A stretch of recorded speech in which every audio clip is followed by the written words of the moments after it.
Yo, salamat may nagpa-commission sa atin. Sa video na to, keyboard rug naman. Pero mas malaki ang sukat nito kumpara sa mga nauna nating upload na keyboard rugs. Shoutout pala kay Sir Richard na nagpagawa nito. Ang re-regalo niya daw ito sa atin niya na fans ng SB19. Kanya, napili ni Sir Richard na layout is yung logo sa which member nito.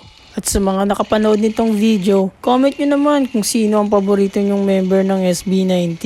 Nag-request din si Sir Richard na videoan ko itong habang ginagawa. Iba din kasi talaga ang dating pag may work in progress video. Kahit na mabilis ang editing lang.